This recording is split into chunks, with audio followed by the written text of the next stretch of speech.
नमस्कार, मैं हूं शम्स ताहिर खान और आप देख रहे हैं वारदात। क्या कोई पुलिस अफसर किसी साजिश को अंजाम देने के लिए इस हद तक जोखिम उठा सकता है कि जिस कार में उसे विस्फोटक रखना है उस कार को वो अपने ही घर में पार्क करे। इसके बाद विस्फोटक से भरी वो कार अंबानी के घर के बाहर वो खुद ही ड्राइव करके ले जाए।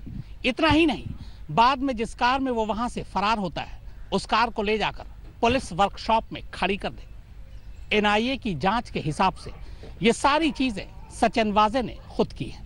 जी हाँ, एनआईए को एक सीसीटीवी फुटेज मिला है जिसमें एक शख्स पीपीई सूट में नजर आ रहा है एंटीलिया के बाहर। एनआईए को शक है कि ये शख्स कोई और नहीं बल्कि खुद सचिन वाजे है।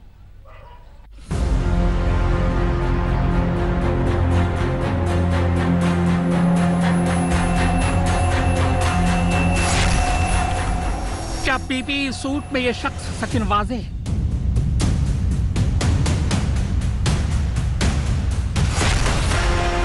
क्या पीपीई सूट पहनकर खुद सचिन वाजे स्कॉर्पियो चला रहे थे?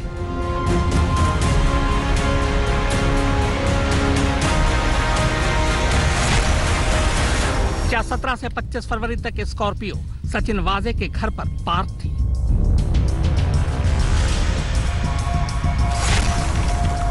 क्या अपने ही सोसाइटी की सीसीटीवी फुटेज सचिन वाजे ले गए?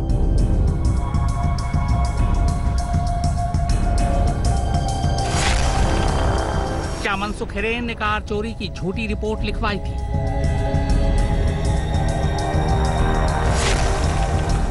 क्या मनसुख हिरेन को साजिश का सच पता था?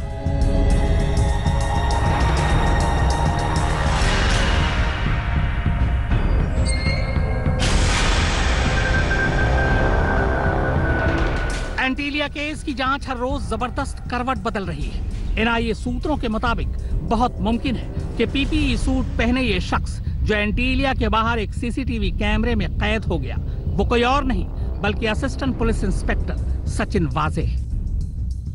दरअसल ये तस्वीरें 25 फरवरी की रात की हैं, जब एंटीलिया के बाहर विस्फोटक वाली स्कॉर्पियो कार पार्क की गई थी। हालांकि सीसीटीवी फुटेज में इस शख्स का चेहरा दिखाई नहीं दे रहा है क्योंकि इसने पीपीई सूट पहन रखा है।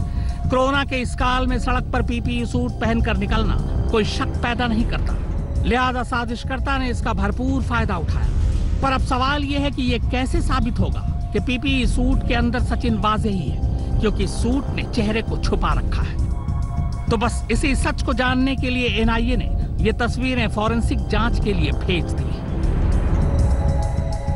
फॉरेंसिक टीम से कहा गया है कि वो सचिन वाजे के चलने फिरने के तौर तरीके, चलने के दौरान उनके हाथ और पांव के मूवमेंट, उनके पूरे शरीर की छोटी से छोटी हरकतें चेक करें सचिन वाजे की असली तस्वीरों से। मकसद ये पता लगाना है कि सचिन वाजे कैसे चलते हैं, चलते वक्त उनके हाथ और पांव का मूवमेंट कैसा होता है, उनका शरीर कितना और किस तरफ झुका होता है, यानी कुल मिलाकर उनके वॉकिंग पैटर्न की जांच करनी है। अगर वॉकिंग पैटर्न सीसीटीवी की इस तस्वीर से मेल खा गया तो मान लीजिए कि पीपीई सूट पहने ये शख्स कोई और नहीं बल्कि सचिन वाजे है। और जैसे ही ये साबित हो जाएगा तो फिर इस सवाल का जवाब अपने आप मिल जाएगा कि 25 फरवरी की रात 100 नंबर पर कॉल करने के बाद लोकल पुलिस से भी पहले सचिन वाजे मौके पर कैसे पहुंच गए थे। यानी एनआईए के शक के हिसाब से सचिन वाजे पहले खुद स्कॉर्पियो लेकर आए, स्कॉर्पियो पार्क की, इनोवा में बैठे, थोड़ी दूर गए, फिर पीपीई सूट उतारा और वापस दोबारा सचिन वाजे मौके पर वापस आए।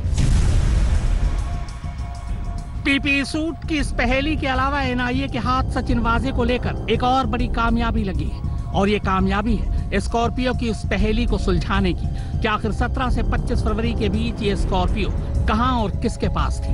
एनआईए सूत्रों के मुताबिक ये स्कॉर्पियो कहीं और नहीं बल्कि खुद सचिन वाजे के ठाणे में मौजूद घर साकेत कॉम्प्लेक्स में पार्क थी। 25 फरवरी को स्कॉर्पियो एंटीलिया के बाहर मिली और इसके ठीक 48 घंटे बाद 27 फरवरी को सचिन वाजे के घर यानी साकेत कॉम्प्लेक्स में खुद उन्हीं की टीम का एक पुलिस अफसर रियाज काजी पहुंचता है। असिस्टेंट पुलिस इंस्पेक्टर रियाज काजी साकेत सोसाइटी के सेक्रेटरी और चेयरमैन को एक लेटर देता है। लेटर में लिखा था कि एंटीलिया केस की जांच के सिलसिले में साकेत हाउसिंग सोसाइटी परिसर की सीसीटीवी फुटेज की जरूरत है। इसके बाद रियाज काजी सोसाइटी से 2 डीवीआर लेकर चला जाता है।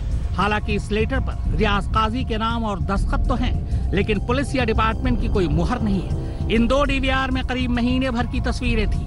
रियाज काजी जब सचिन वाजे के घर का ये डीवीआर अपने साथ ले गया, तब इस केस की जांच क्राइम ब्रांच सीआईयू यूनिट ही कर रही थी और इसके जांच अधिकारी थे खुद सचिन वाजे। जांच एजेंसी को एक लेटर बरामद हुआ है। ये लेटर सीआईयू के एपीआई रियाजुद्दीन काजी ने लिखा है कि जो पूरा ये केस हुआ है उसके इन्वेस्टिगेशन अब सीआईयू कर रही है और साकेत बिल्डिंग का, जहां पर सचिन वाजे खुद रहते हैं, उस पूरे बिल्डिंग का जो सीसीटीवी फुटेज है और डीवीआर है वो इन्वेस्टिगेशन के लिए अपने कब्जे में लेना चाहते हैं। सीआईयू के 4 पुलिस वाले साकेत बिल्डिंग गए थे और डीवीआर का पूरा कब्जा उन्होंने 27 फरवरी को लिया। जब जांच एजेंसी को इसके बारे में पता चला तो एटीएस की टीम साकेत बिल्डिंग पहुंची डीवीआर को लेने के लिए, लेकिन बिल्डिंग के ऑफिशियल्स ने साफ कह दिया कि एपीआई सचिन वाजे और उनकी टीम सारा का सारा सीसीटीवी फुटेज लेकर चली गई है। तो रियाजुद्दीन काजी ने ये सीसीटीवी फुटेज क्यों लिया, ये सबसे बड़ा सवालिया निशान है और इसी के चलते काजी और अन्य सीआईए ऑफिशियल से एनआईए की टीम लगातार क्वेश्चनिंग कर रही है। अब यहाँ सवाल ये उठता है कि एंटीलिया केस की जांच कर रहे जांच अधिकारी खुद अपने हाउसिंग कॉम्प्लेक्स की सीसीटीवी तस्वीरें क्यों कब्जे में ले रहे थे? उनके घर का इस केस से क्या लेना देना था? यहाँ ये बता दें कि सचिन वाजे के साकेत हाउसिंग सोसाइटी में उनके अलावा ऐसा कोई शख्स नहीं रहता जो इस केस की जांच से जुड़ा हो या इस केस में संदिग्ध हो। तो फिर जांच अधिकारी के घर की तस्वीरें सचिन वाजे की अपनी ही टीम क्यों ले गई? एनआईए सूत्रों की माने तो ये तस्वीरें एक पुख्ता सबूत है। सबूत ये कि 17 फरवरी से 25 फरवरी तक स्कॉर्पियो गाड़ी खुद सचिन वाजे के अपने ही हाउसिंग कॉम्प्लेक्स में पार्क थी। बाद में सचिन वाजे को लगा कि एंटीलिया केस बड़ा होता जा रहा है, मीडिया इसको प्रमुखता से दिखा रही है, बहुत मुमकिन है कि जांच एजेंसी बदल जाए। फिर तब तक उनका और मनसुख हिरेन के रिश्ते का सच भी सामने आना शुरू हो चुका था। लिहाजा उन्हें डर था कि इस स्कॉर्पियो की तलाश करते करते खुद पुलिस वाले उनके घर तक न पहुंच जाए। लिहाजा 27 फरवरी को रियाज काजी और 2 सिपाहियों को अपने ही हाउसिंग सोसाइटी भेजकर उन्हें जांच के नाम पर दोनों डीवीआर अपने कब्जे में लेने को कहा। खबर यह भी है कि डीवीआर के साथ छेड़छाड़ भी की जा चुकी है। मुख्यमंत्री जी और गृह मंत्री जी केवल उनका बचाव कर रहे थे, मानो उनके वकील हो, इस प्रकार से उस संदर्भ में बातें हो रही थी। लेकिन अब जो चीज़ें बाहर आ रही है ये सारी चीज़ें गंभीर है और मैं ऐसा मानता हूँ अभी तो बहुत कम चीज़ें बाहर आई है और ये तो अभी एक ही एंगल इसका बाहर आया है, मनसुख हिरेन जी की हत्या। ये जो एंगल है ये तो उससे भी बहुत ज़्यादा मैं ऐसा मानता हूँ कि गंभीर है, जो भी बाहर आना बाकी है और जो बाहर आएगा तब ध्यान में आएगा कि इसमें कौन कौन लोग लिप्त है, इसके पीछे की मंशा क्या है। एनआईए ने इसी सिलसिले में रियाज काजी से लगातार पूछताछ की, लेकिन रियाज काजी को अभी तक गिरफ्तार नहीं किया गया है। सूत्रों की माने तो एनआईए उसे इस केस में वादामाफ गवाह बना सकती है। अगर एनआईए की जांच सही है और स्कॉर्पियो सचमुच सचिन वाजे के घर पर ही 17 फरवरी से 25 फरवरी तक पार्क थी, तो फिर एक बात और साफ हो जाती है और वो ये कि मनसुख हिरेन ने 18 फरवरी को विक्रोली थाने में स्कॉर्पियो की चोरी की जो रिपोर्ट लिखवाई थी वो झूठी थी। अब सवाल ये है कि मनसुख हिरेन ने ये झूठी रिपोर्ट क्यों लिखवाई, किसके कहने पर लिखवाई? क्या वो किसी दबाव में था या फिर इस साजिश में उन्हें भी शामिल किया गया था? स्कॉर्पियो की जब फॉरेंसिक जांच की गई तब इसमें एक और चौंकाने वाला खुलासा हुआ। फॉरेंसिक रिपोर्ट के मुताबिक स्कॉर्पियो इसलिए चोरी नहीं हो सकती क्योंकि उसे जबरन किसी और तरीके से खोलने की कोई कोशिश ही नहीं की गई। ये गाड़ी सिर्फ और सिर्फ चाबी से ही खुली। अब अगर मनसुख हिरेन की रिपोर्ट के हिसाब से स्कॉर्पियो चोरी हो गई थी तो सवाल ये है कि चोर के पास गाड़ी की चाबी कहां से आई? चोर को ये चाबी किसने दी? क्या मनसुख हिरेन की स्कॉर्पियो कार कभी चोरी ही नहीं हुई? क्या उन्होंने एपीआई सचिन वाजे के कहने पर कार चोरी की कंप्लेंट दर्ज करवाई? ये सब सवाल इसलिए खड़े हो रहे हैं क्योंकि जब एटीएस ने स्कॉर्पियो कार की फॉरेंसिक जांच करवाई तो उसमें ये समझ में आया कि स्कॉर्पियो कार के अंदर कोई भी फोर्सफुल एंट्री नहीं हुई है, यानी कि किसी शख्स ने बहुत आसानी से गाड़ी के अंदर जाके गाड़ी को स्टार्ट करके वहां से लेके गया है। एनआईए को शक ही नहीं बल्कि पूरा यकीन है कि इस पूरी साजिश में सचिन वाजे के अलावा कई बड़े अफसर भी शामिल हो सकते हैं। इसी को देखते हुए दिल्ली से एनआईए के सीनियर अफसरों की एक टीम भी मुंबई पहुंच गई है।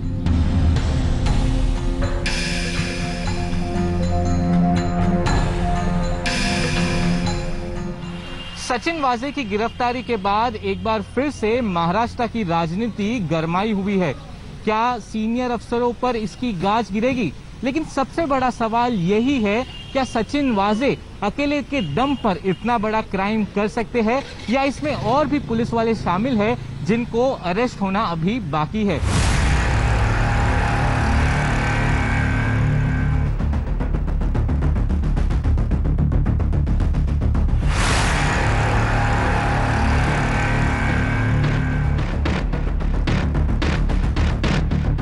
मुंबई से सौरभ वक्तानिया के साथ शम्स ताहिर खान, आज तक।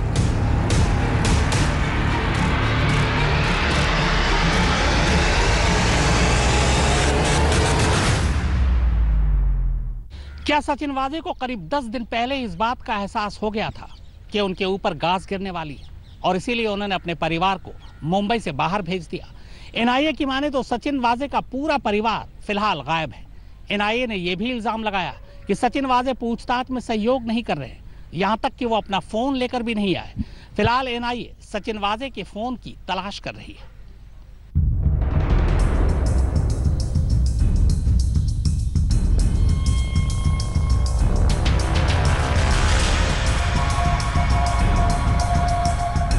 एंटीलिया के बाहर विस्फोटक से भरी कार प्लांट करने के मामले में सचिन वाजे को लेकर एनआईए ने नया खुलासा किया है। एनआईए ने कोर्ट में कहा है कि सचिन इस मामले की जांच में उनकी मदद नहीं कर रहे हैं। यहां तक कि सचिन एनआईए के ऑफिस में आते समय अपना फोन तक घर पर छोड़कर आए थे और सवालों का जवाब देने में भी आनाकानी करते रहे। जबकि आज के जमाने में शायद ही कोई ऐसा हो जो मोबाइल फोन घर छोड़कर बाहर निकलता हो।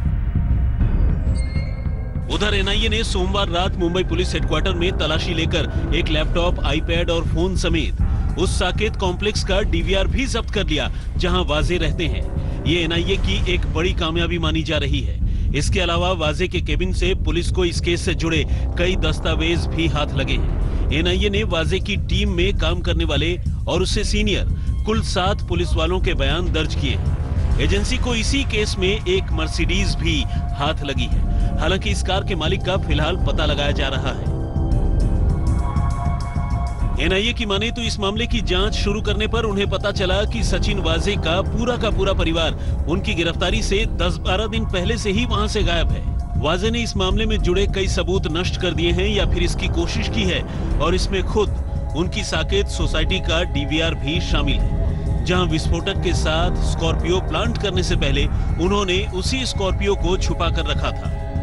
एनआईए सूत्रों के मुताबिक एंटीलिया के बाहर से मिली स्कॉर्पियो गाड़ी कभी चोरी ही नहीं हुई थी। जांच में यह भी सामने आया कि वाजे ने ही अपने घर के बाहर लगे सीसीटीवी कैमरों की फुटेज गैरकानूनी तरीके से हासिल की और इसे डैमेज कर दिया, जिससे तफ्तीश में अड़चन पैदा की जा सके। सचिन वाजे को फिलहाल 25 मार्च तक एनआईए की कस्टडी में भेज दिया गया है। उधर सचिन वाजे के वकील ने इल्जाम लगाया है कि कोर्ट में पेश करने से पहले उन्हें 12 घंटे तक नाजायज तरीके से कस्टडी में रखा गया। हालांकि एनआईए का कहना है कि उन्हें पहले मुलजिम के तौर पर नहीं बल्कि इस मामले के पूर्व जांच अधिकारी के तौर पर बुलाया गया था, लेकिन जब पूछताछ में उनकी ही भूमिका संदिग्ध मिली तो देर तक उनकी गिरफ्तारी हुई। जाहिर है ऐसे में वाजे फिलहाल एनआईए की कस्टडी में हैं। शिवसेना समेत अन्य दोनों दल और पूरी सरकार 18 दिन बीतने के बाद भी वाजे की वकालत कर रही है, उसका समर्थन कर रही है। क्या कारण है? यह मामला बहुत संगीन है, गंभीर है, इसलिए महाराष्ट्र सरकार चुनावी चंदा और चुनावी वसूली इस एंगल की भी जांच करे। कोई गलत कर रहा है, इसके बारे में कुछ प्रूफ मिला तो तुरंत उसके बारे में डिसीजन गवर्नमेंट लेगी, लेकिन जब तक प्रूफ हाथ में नहीं आता तब तक किसी के ऊपर गवर्नमेंट एक्शन लेने का सवाल नहीं उठता। गवर्नमेंट किसी को बचाने की भी कोशिश ये इसमें बिल्कुल करना नहीं चाहती।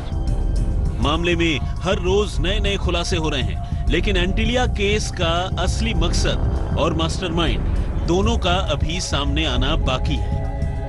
मुस्तफा शेख के साथ सौरभ वक्तानिया, मुंबई, आज तक।